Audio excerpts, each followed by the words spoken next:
de cada personaje se vuelve algo fascinante. Esto es Enetre y por Adela.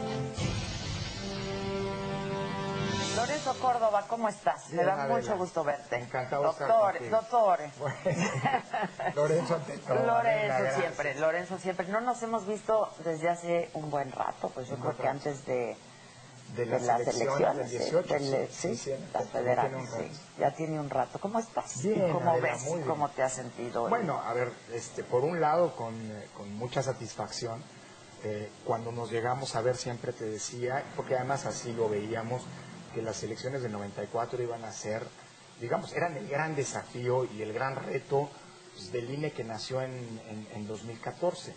Y bueno, si bien cada elección es un reto en sí, las del 15 fueron complicadísimas, en fin, las del 18 eran pues, la gran elección de nuestra historia, y la verdad es que haya salido bien, que la elección sea una elección vista como un paradigma a nivel mundial, que en temas como la paridad que logramos, el combate a la desinformación, la fiscalización y la organización de elecciones en contextos de complejidad sean vistas a nivel mundial como un referente, pues la verdad habla de un trabajo colectivo bien hecho, de un involucramiento de la sociedad, y bueno, de haber pasado eso que en su momento veíamos como la gran prueba de fuego del INE, bien. Ahora, los desafíos siguen. En este año tuvimos que hacer elecciones, por ejemplo, Puebla, sí, en un contexto muy particular, y ahora estamos... Pero que salieron bien. Salieron muy bien. Llevamos 2 años electorales, 2 ciclos electorales sin mayores contestaciones, es decir, yo creo que el INE ha hecho su trabajo. Hay muchas cosas que mejorar. ¿Cuánto tiempo antes de la elección dejaste de dormir de la FED? Pero, a ver, te voy a decir una cosa, estabas preocupado, era una elección complicada. Preocupado y ocupado, era muy complicada, pero sabes que la verdad, esta es una institución de la que yo creo que los mexicanos tenemos que estar muy orgullosos, porque lo digo sin medias tintas, con todas las áreas de mejora y sin falta de autocrítica, pero es una institución de la que hay que estar orgullosos. Lo hemos hecho bien, es una institución que funciona, es una institución que aguanta cualquiera que sean los consejeros electorales, hasta el consejero presidente, y la verdad eso da mucha tranquilidad, ¿no? Porque el profesionalismo de la estructura, la experiencia acumulada, ¿no? La verdad deja dormir, siempre con sobresaltos, ¿no? Pero como así son las elecciones, pero es una institución que hay que cuidar, digo yo, y que, pues mira, a pesar de las complejidades, es fácil de dirigir, ¿no? Es una gran institución. Ahora, que siempre es perfectible, y bueno, esto viene a cuento por la reforma electoral, claro, ¿no? Yo creo que en las últimas décadas se han hecho varias reformas electorales y siempre, pero bueno, tú eres el experto en la materia, después de una elección empieza a pasar todo esto y generalmente promovida por la oposición, ¿no? Sí, ¿no? Porque pues, hay inconformidades, etcétera. Todas las reformas electorales desde 1977 hasta la de 2014, la última, todas sin excepción, han sido demandadas por la oposición. Por supuesto, pues, en un primer momento, pues el PRI gobernaba, era fuerza hegemónica, y esto implicaba pues, hacer suyas esas demandas y promover los cambios. Pero de manera natural. Pero eso que estás planteando es fundamental. Todas las reformas han estado antecedidas de objeciones, de planteamientos, de necesidades de cambio que han sido planteadas eminentemente por la oposición. Esta es la primera vez que parecería que no hay pues, un gran cuestionamiento después de las elecciones. Esto no quiere decir, digo yo, que no se haga nada. Por supuesto, siempre hay áreas de oportunidad, siempre se pueden mejorar los procedimientos. Es más, te diría una cosa, con las elecciones que acaban de pasar el 2 de junio pasado, concretamente las de gobernador de Baja California, hoy todos los cargos de elección popular a nivel local y a nivel federal, todos ya se han elegido con base en las reglas de la reforma 2014. Y eso nos da un bagaje, es decir, una experiencia, digamos, acumulada, dado que ya se cerró este primer gran ciclo de esa reforma, pues para poder identificar qué hay que mejorar. Lo que me llama la atención es que, sin embargo, hoy se está planteando una serie de... Parecería que la intención de la reforma es refundar el sistema electoral, cuando, pues, si bien hay que mejorarlo, hay que afinarlo, hay que ajustarlo, hay que perfeccionarlo, pues creo que es un sistema electoral que funciona esencialmente bien. La palabra de orden, ¿no? La razón de ser de esta reforma, hasta donde yo alcanzo a ver, tiene que ver con los costos del sistema electoral. Y sí es cierto, el sistema electoral mexicano Es falso que sea el más caro del mundo. No es cierto. ¿Hay que abaratarlo? Yo creo que ¿Se sí. puede? Sí, claro. Ojo, siempre y cuando no cometamos el error de que por abaratar el sistema electoral minemos la confianza que hemos logrado construir. Es decir, pero, no... a ver, tú me dices, es caro por distintos motivos. Sí, claro. ¿No? Sí. ¿Dónde podrían Mira, adelgazar? te pongo un par de ejemplos que son muy claros. Okay. Primero, el costo de la política, es decir, la cantidad de dinero que se le da a los partidos políticos. Okay. La reforma 2014 nació con la idea de abaratar las elecciones. Mira, es una reforma que hace crecer a la autoridad electoral, que le da más dinero a los partidos políticos. ¿Cómo va a ser más barata? O sea, una cosa, hay que distinguir lo que son las reglas de lo que son las intenciones, que muchas veces son solo palabras. Dicho eso, la reforma 2014 incrementó de manera muy importante el financiamiento de los partidos políticos, sobre todo en el plano local. Y hoy es en donde estamos viendo los principales problemas de los partidos hasta para administrar adecuadamente sus recursos. Hoy, en este año, los partidos políticos a nivel federal reciben más de 4,000 millones de pesos. A nivel local, otro tanto. Entonces yo creo que en el ámbito local podríamos reducir ese dinero generando varias ventajas. Hay órganos electorales de los estados en los que el 70% de su costo tiene que ver con el dinero que le tienen que entregar a los partidos. Uno. Dos, el dinero muchas veces es administrado por los propios gobernadores. Y tres, ¿tú sabes en dónde están los peores manejos financieros de los partidos políticos? En lo local. Te doy un dato. Del total de multas que el INE le pone a los partidos por concepto de la fiscalización, el 65% es por lo que tiene que ver con lo local, con los manejos locales. Entonces, yo digo, por ejemplo, primer punto, podemos reducir el financiamiento público a los partidos, sobre todo en lo local, y así garantizas que las estructuras nacionales sigan teniendo recursos que les permitan desplegarse y fortalecerse. Otro dato que en donde podríamos abaratar de manera sustantiva... Sí, estoy pensando en los partidos políticos reclamando, ¿no? Bueno, claro. O sea, a ver, es que aquí tenemos una lógica en la que los propios partidos son los que... Pero ahí están elementos, insisto, de cómo el financiamiento público no necesariamente los fortalece. Hoy la gran cantidad de multas vienen justamente de donde se maneja peor el dinero por parte de los partidos, que son las estructuras locales. Yo digo, tomemos en cuenta esto, sobre todo si vamos a hacer reducción de dinero. ¿Para qué le reducimos? Y no estoy en contra de las reducciones, pero ¿para qué le reducimos? En donde está sirviendo ese dinero, pues mejor reduzcámoslo en donde no está necesariamente funcionando. Y el otro gran dato que yo pongo sobre la mesa, dado que, insisto, parecería que a toda costa hay que abaratar el sistema electoral, pues valdría la pena ir pensando en avanzar hacia el voto electrónico. Es lo que yo te quería preguntar. Sin duda, mira, hay muchos países, bueno, Brasil y la India, ya los mencionaba, en donde la votación es electrónica.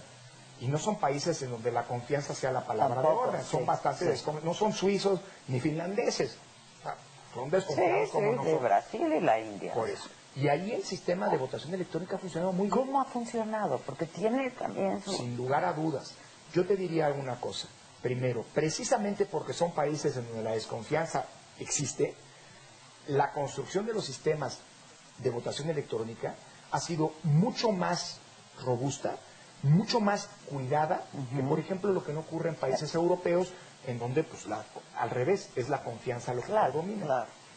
Digamos, se ha puesto mucho más énfasis en el blindaje frente a ataques. Debe estar súper blindado. Súper blindado. Bueno, piensa en no vayamos muy lejos, en México no hay votación electrónica, pero sí tenemos sistemas de información electoral informáticos como el PREP.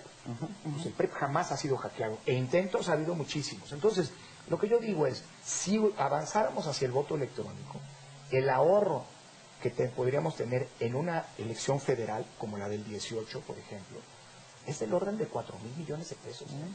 Claro que tienes que invertir en primer momento para poner unas electrónicas. Claro, pero esa es una inversión que se recupera muy rápido, Adela, porque las urnas electrónicas podrían servir, dado que ahora están obligados por la Constitución y la ley, para elecciones de sindicatos.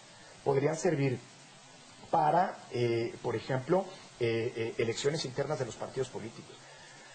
Podrían servir para consultas populares. Podrían servir para muchísimas cosas. Y si además tenemos este ahorro, que tiene que ver en gran medida con el despliegue de campo, que ya no sería necesario que hoy realice el INE. El año pasado, en 2018, el INE visitó sorteó y visitó en sus casas a 12 millones de ciudadanas y ciudadanos. Fue inédito, ¿no? Es una locura. O sea, nunca había ocurrido. Y obviamente es algo que cuesta muchísimo. Bueno, ¿por qué no vamos pensando, y este es el punto, en cómo, nadie está en contra de que cuesten menos las elecciones, pero en cómo avanzamos a elecciones menos caras, pero igual de robustas, eficientes, de ciertas, claro, eficientes, y con certeza. Porque si por, como dicen, lo barato cuesta caro, si por abaratar los costos esto se hace mal y las elecciones vuelven a ser el día de mañana, como lo eran hace tiempo, un problema, pues no vale la pena el ahorro, ¿no? Digo yo. Porque hace 30 años, tú te acordarás, en este momento el principal problema del país era vale lo que cuesta, ¿no? Si me permites la expresión, porque Mira, estamos hablando de una democracia. O digamos que lo que dan las elecciones, como las hacemos en México, es invaluable. Paz pública, recambio pacífico del poder político, que además, como ha ocurrido en los últimos 2 años, elecciones que no han sido contestadas. Eso es un asunto no menor. La estabilidad incluso económica, social, por supuesto política, que las elecciones están dando. ¿Tú te imaginas que el 1 de julio del año pasado las elecciones hubieran sido un desastre? ¿Tú te imaginas que habría pasado el lunes siguiente en la bolsa, en los mercados, con las divisas? El costo ahí hubiera sido. Ese es el punto. Yo creo que no podemos ver solamente una partecita, digámoslo así, de todo el sistema político, sino hay que verlo en su conjunto. Ahora, no es el hecho de que estés defendiendo tu presupuesto.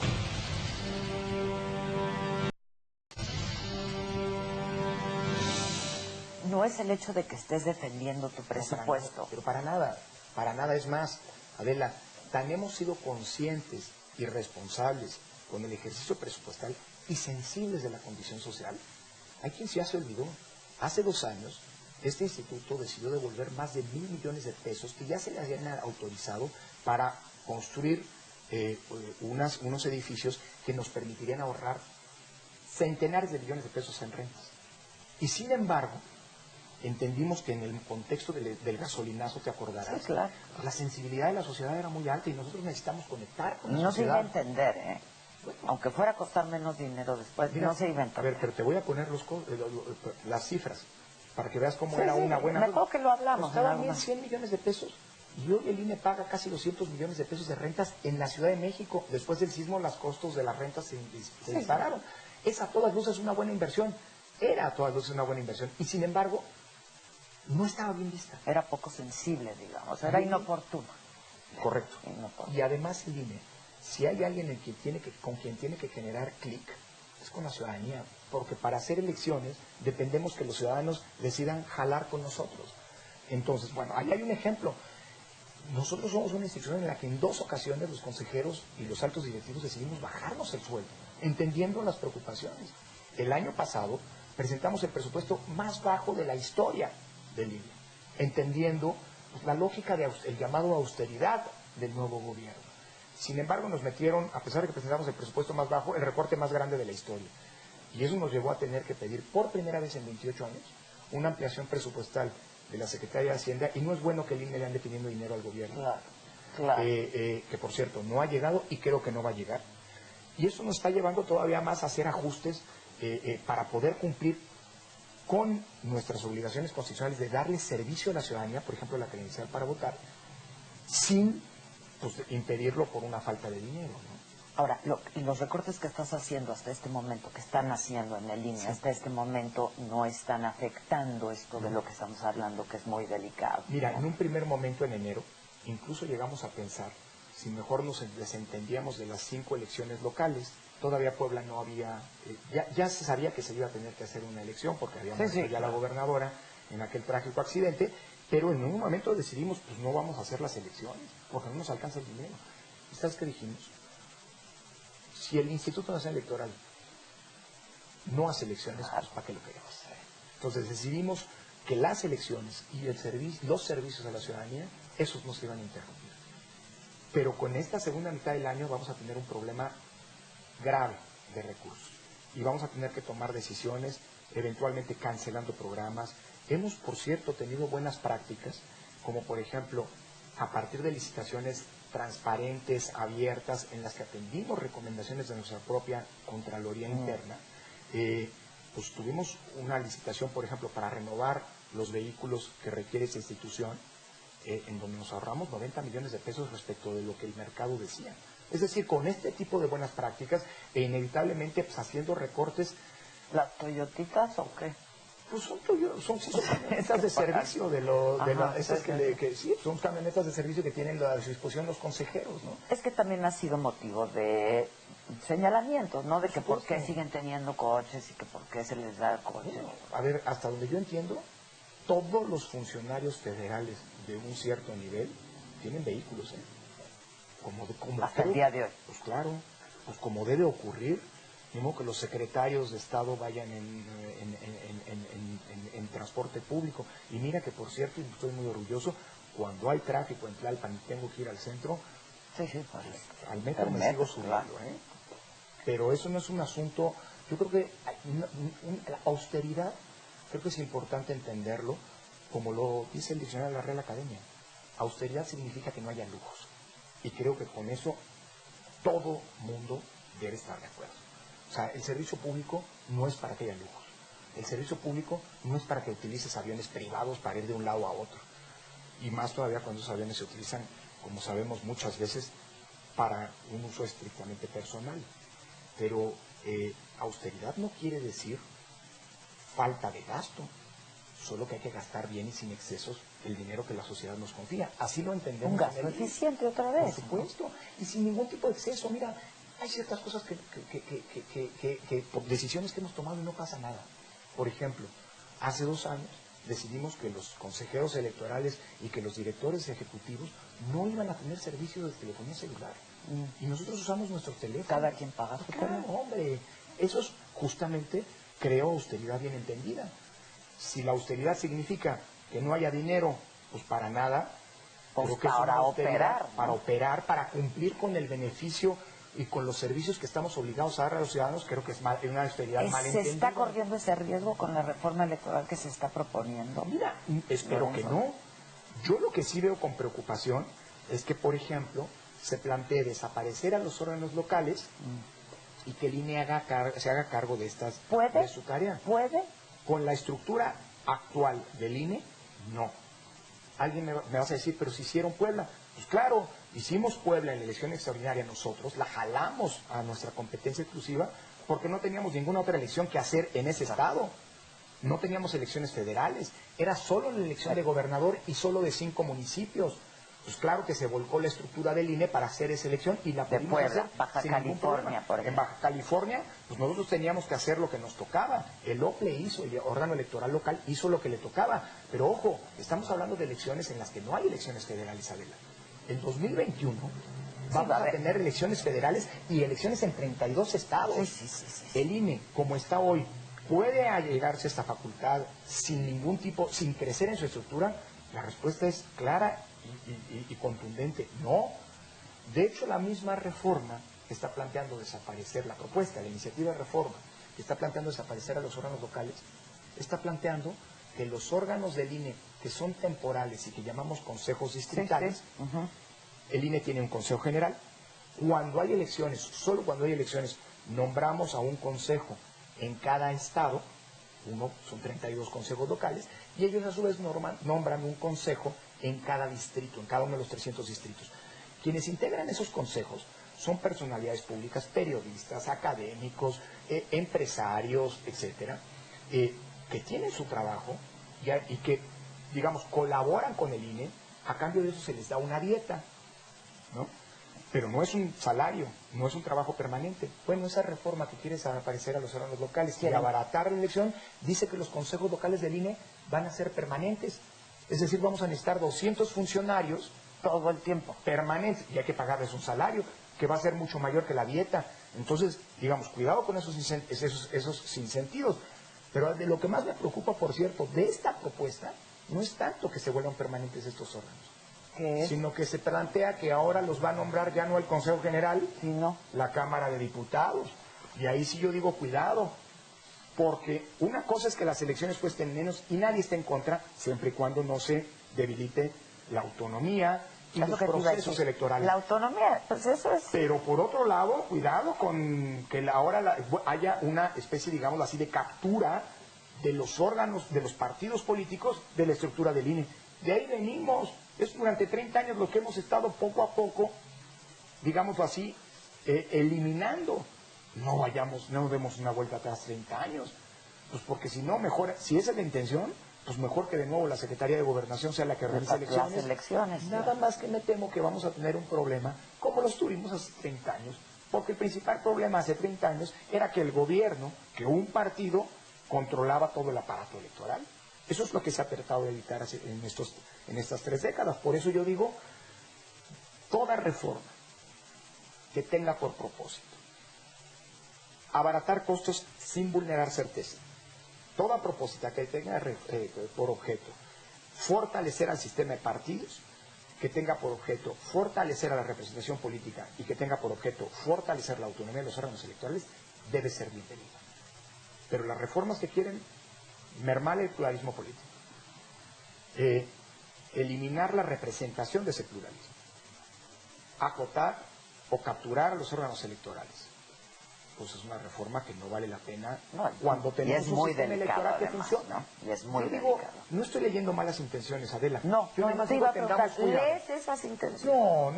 No, y no es ser ni naif ni bien pensado. Okay. Yo sí me siento siempre con los partidos políticos con la mejor disposición de construir, pero digo, nada más tengamos cuidado de que lo que hemos construido no se nos agote.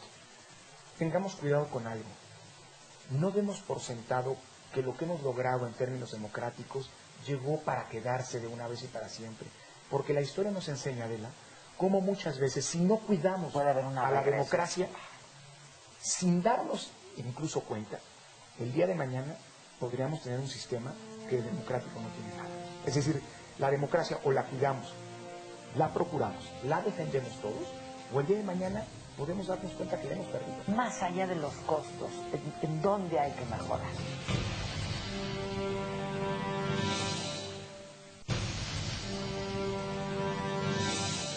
Más allá de los costos, ¿en dónde hay que mejorar?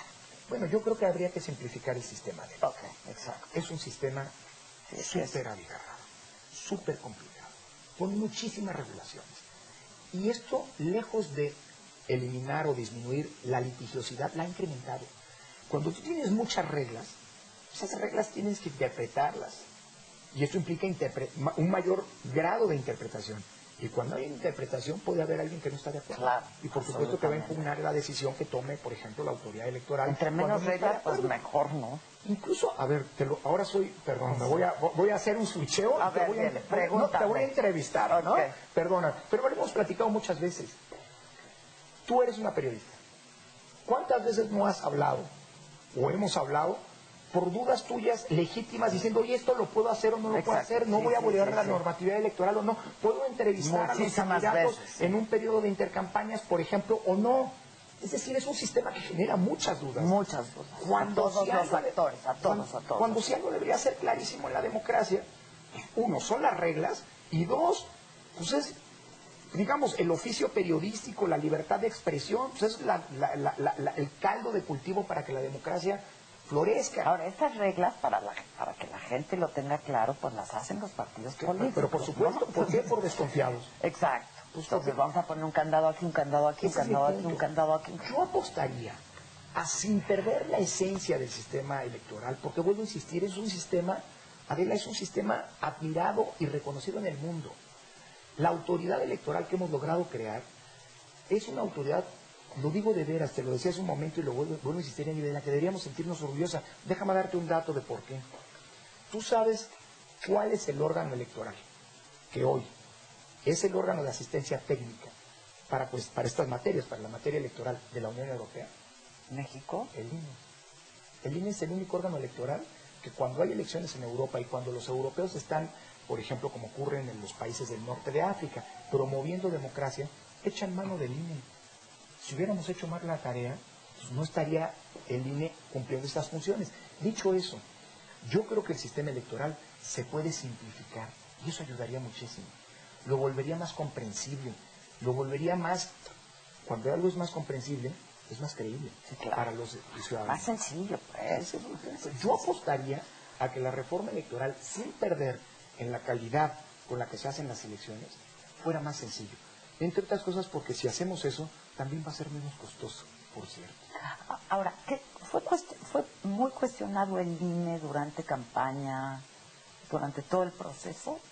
Te preguntaría. Mira, a ver, hubo algunos señalamientos muy claros que podemos recordar, ¿no? Siempre hay, pero la verdad me atrevería a decir... Y se debe un poco, perdón que te Sí, interrumpa, claro. a este tipo de cosas, ¿no? Claro. Porque había el señalamiento de que el INE permitió que el hoy presidente hiciera campaña anticipada, ¿no? Bueno, eso es lo que había permitido un criterio del tribunal, por cierto. A ver, señalamientos sí ha habido. Mira, déjame decirte, incluso yo creo que hay un parteaguas y es bien interesante, nosotros tenemos que contar esta historia. Las elecciones de 2017, en donde se renovó, te acordarás, la gubernatura de Coahuila, del Estado de México, de Nayarit, y hubo elecciones en Veracruz también, fueron elecciones en las que tuvimos unos cuestionamientos bien duros. Muy duros. Veníamos de un año, 2016, en donde de 2 elecciones de gobernador hubo alternancia en 8. Y todo el mundo dijo, oigan, qué padre sistema, qué bien funciona. Y yo creo que en el INE bajamos la guardia. Nos confiamos. De que estaba funcionando. De que estaba funcionando. Y en 2017 vimos pues, muchas cosas que no digo que sean necesariamente ilegales, pero que generaron mucha discusión. Por ejemplo, la presencia masiva de funcionarios públicos repartiendo programas sociales, funcionarios federales repartiendo programas sociales justo antes de que arrancaran las campañas. Bueno, eso nos llevó a muchas críticas, muchas críticas. ¿Qué hicimos? Porque luego se dice que la autoridad electoral es autocomplaciente. Yo creo que una autoridad electoral autocomplaciente se equivoca. ¿Qué hicimos? Escuchamos esas críticas y empezamos a tomar una serie de decisiones para tratar de equilibrar la competencia de cara a la gran elección de 2018. Claro. Tú te acordarás, emitimos una serie de reglas precisamente para que nadie se aventajara de sus condiciones de presidente de partido, de autor de un libro o lo que fuera, que llamamos cancha pareja. Prohibimos el uso de tarjetas, estas que te ofrecen beneficios durante a futuros, si ganas la elección, durante las campañas. Emitimos una serie de reglamentos para que esa prohibición de ser parcial que tienen los funcionarios públicos tienen que ser imparciales según la Constitución, pero no había reglas. Pues pusimos cuáles eran los criterios para eso. E incluso pusimos con mucha claridad una serie de lineamientos para que los programas sociales no se usaran con fines electorales. Es decir, abrevamos, ¿no? Aprendimos de las críticas que se le habían hecho al INE para tratar de generar condiciones mucho más equilibradas en 2018. Y la verdad sea dicha, si bien, hombre, se trata de la disputa por el poder, siempre hay cuestionamientos, pero si tú comparas los cuestionamientos en 2018 y sobre todo la casi falta de cuestionamientos postelectorales, pues la elección de 2018 es una elección ejemplar en muchos sentidos, ¿no? Ahora hay quienes quieren crear nuevos partidos. Eso genera un costo. Nos va a generar un costo. Por ejemplo, estoy pensando en el Bester Gordillo, Nicolás Molinero, que está hablando de un partido ambiental. Está empezando a hablar de un movimiento, pero que quiere convertir en un partido. Mira, hoy tenemos, digamos, autorizaciones para que 84, 85... no recuerdo ahora, pero son más de 80 organizaciones intenten convertirse en partido político. Sin embargo, solamente 36, 37 están realizando realmente actividades para convertirse en partidos, es decir, están realizando asambleas, están afiliando a ciudadanas y ciudadanos. Tendrían que empezar a hacerlo ya. Sí, porque la fecha para que termine esto es en enero del próximo año. Entonces todavía hay varios meses de frente. Hay algunos partidos, protopartidos, algunas organizaciones que van más adelantadas que otras. Hay otras que a estas alturas se ven muy difícil que puedan alcanzarlo. Pero eso te habla de una pluralidad política que ahí está y que no se puede desconocer. ¿Cuántos lo logran al final del día? No lo sé. Podrían ser 2, podrían ser 3. Eso es lo que ocurrió en la última ocasión en la que esta oportunidad se abrió. Pero yo te diría que a propósito de los costos, que es importante tener presente esto. Que haya más partidos no significa que haya más costos, que haya más gasto en financiar la política. Lo que hoy tenemos con las reglas actuales es una bolsa que se determina año con año a partir de una fórmula de cálculo que está en la Constitución. Y se divide entre todos. Y se divide entre los partidos. Prorrateado, digamos. Digamos, hay una parte que se reparte de manera igualitaria, otra parte de manera proporcional, pero es siempre la misma bolsa. Okay. Que haya más no partidos, aumenta la bolsa. No aumenta la bolsa. Si hay más partidos, pues hay más entes en los que hay que distribuir esa bolsa. Si hay menos, pues a los partidos que existan les va a tocar más, pero no hay un incremento en ese sentido. Lo que puede incrementarse, eso sí, es el costo de administración a cargo del INE del sistema de partidos. Exacto. Porque aquí en el INE tenemos oficinas de partidos políticos de los que tienen registro. Si hay más partidos, pues tiene que haber más oficinas. Oye, llama mucho la atención que has tenido que decir muchas veces en los últimos días que el INE no se dedica solo a hacer elecciones o no solamente trabaja cuando hay elecciones. Están trabajando es decir, acaba una elección y ya al otro día pues... Yo lo digo, perdóname el tono de broma, pero es muy cierto, hay quien cuando me llegan a preguntar, oye, ¿qué hace el INE cuando no hay elecciones? Lo que yo contesto es, no sé. Porque desde que empezó el INE en 2014, siempre ha habido elecciones. Okay, bueno, sí, siempre hay elecciones. Estamos platicando siempre hay elecciones. Estamos platicando cuando todavía no se han acabado las elecciones de 2019. Falta la fiscalización, falta que se resuelvan las impugnaciones si las hay. O sea, todavía no acaban las elecciones. Las elecciones de 2019 van formalmente a terminar a finales de julio, principios de agosto. Bueno, la primera semana de septiembre arrancan las elecciones de 2019 de Coahuila y de Hidalgo. Y cuando esas terminen ya estaremos empezando las elecciones de 2021. Pero más allá de eso, no hacemos solo elecciones, somos la institución del Estado mexicano que le da todos los días identidad a decenas de miles de ciudadanas y ciudadanos. Somos la institución, al año expedimos cerca de entre 15 y 16 millones de credenciales. Y además, gracias a la base de datos del padrón electoral, hoy, gracias al padrón, gracias al INE, estamos combatiendo el robo de identidad y los fraudes, por ejemplo. Problema gravísimo. Gracias a la base de datos del INE, se han en los últimos 2 años y medio identificado más de 12,000 cadáveres desconocidos. ¿Cómo está este asunto del registro de menores? Mira.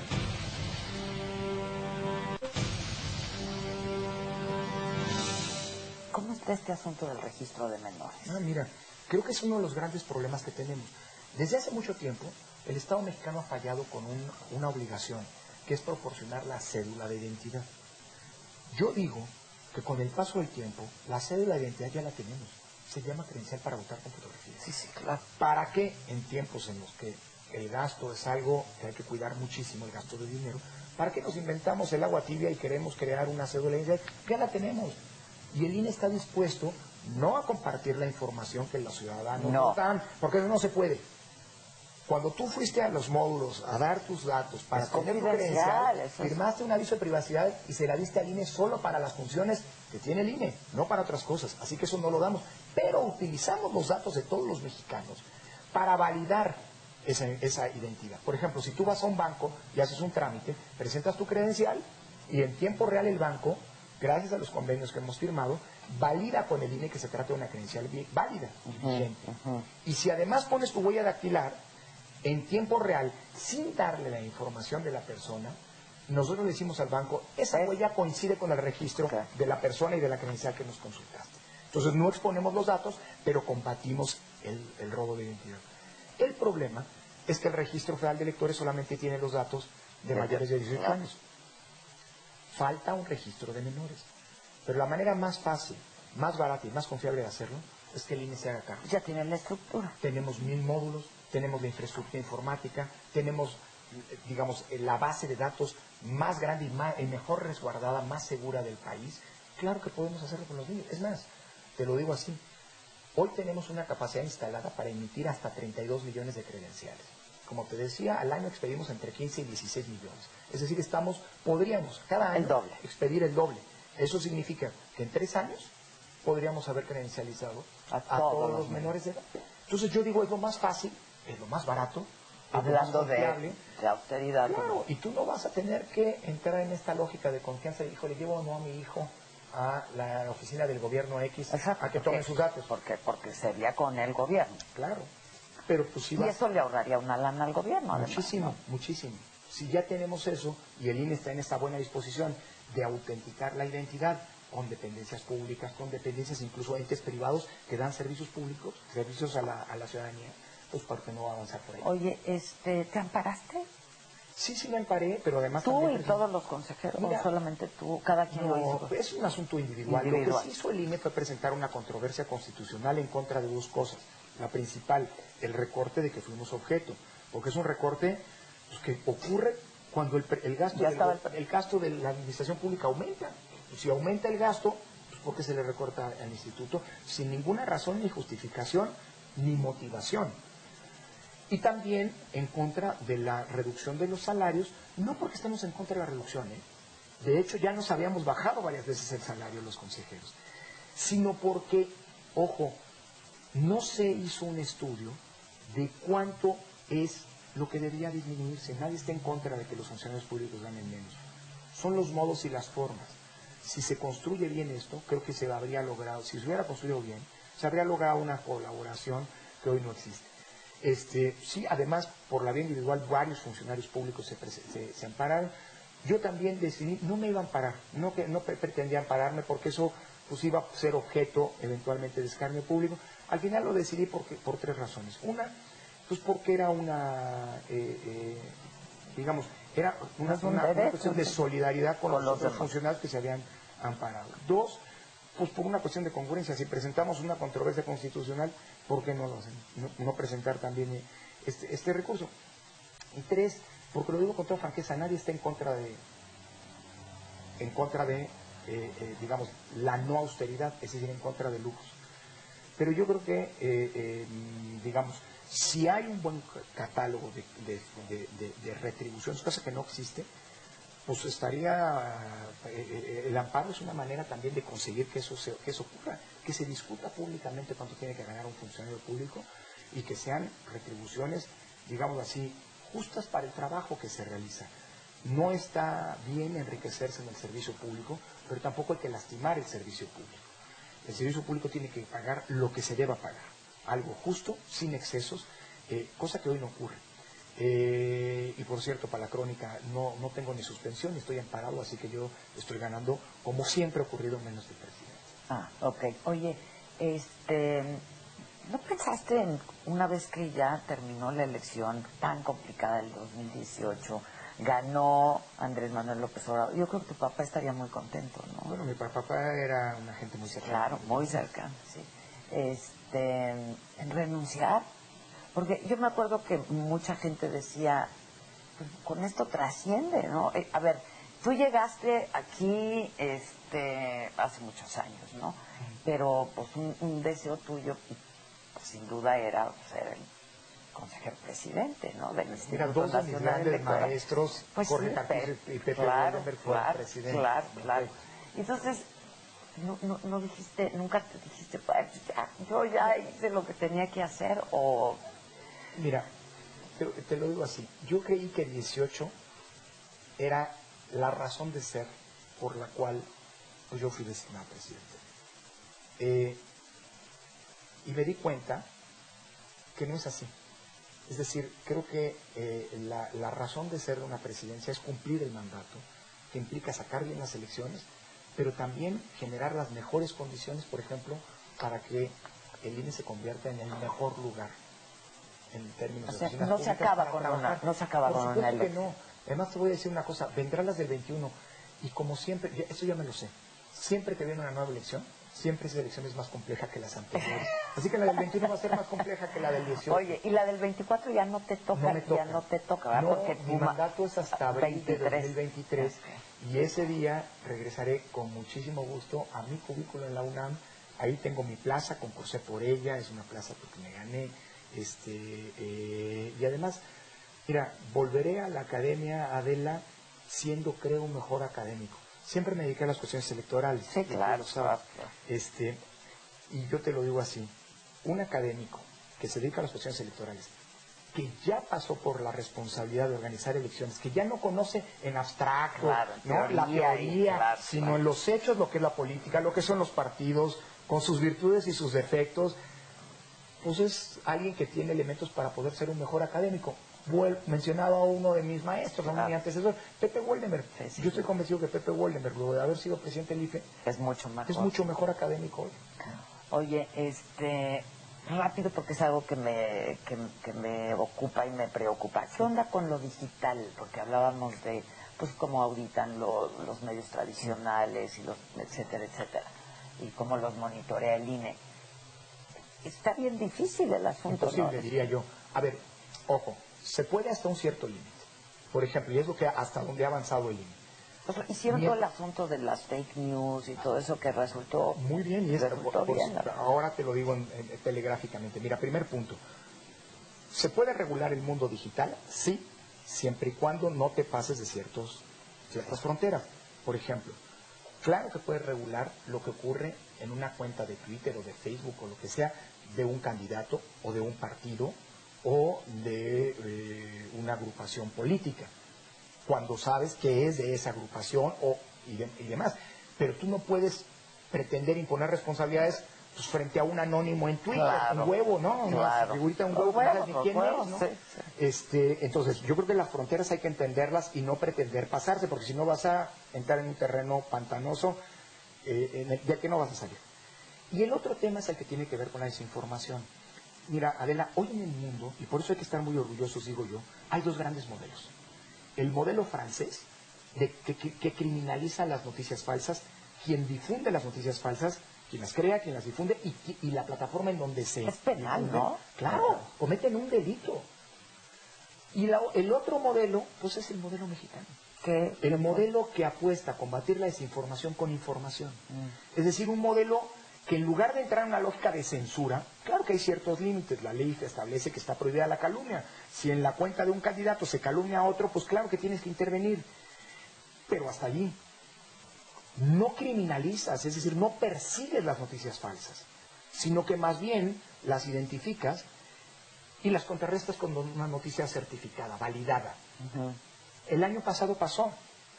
Oigan, cambiaron la fecha de la elección, ya no va a ser el 1 de julio. Pues no, fíjate como que no va a ser el 1 de julio. Y en donde aparecía en una red esta noticia falsa, porque brinda, nosotros, claro, nosotros te poníamos con la colaboración que logramos con Facebook, con Google y con Twitter. Oye, ¿estás interesado en esto? ¿Quieres saber más? Haz clic aquí. Y eso lo redireccionaba a nuestras plataformas, donde decían, no, cuidado, la elección es el 1 de julio. O, por ejemplo, la credencial del IFE no te va a servir para votar, solo la del INE. No es cierto, mira, la credencial del IFE, si está vigente, te sirve. O los marcadores se borran, ¿te acordarás? Sí, claro. Pues, videos, infografías, en donde invitábamos a reporteros, oye, mira, ven, tú marca y intenta borrarlo, pues no se borra. Es decir, yo creo que no podemos entrar en una lógica de censura que es bien peligrosa, sino más bien en una lógica de utilizar las mismas herramientas ante la desinformación. Que son muy útiles para ambos propósitos. Para desinformar, pero también para informar oportunamente.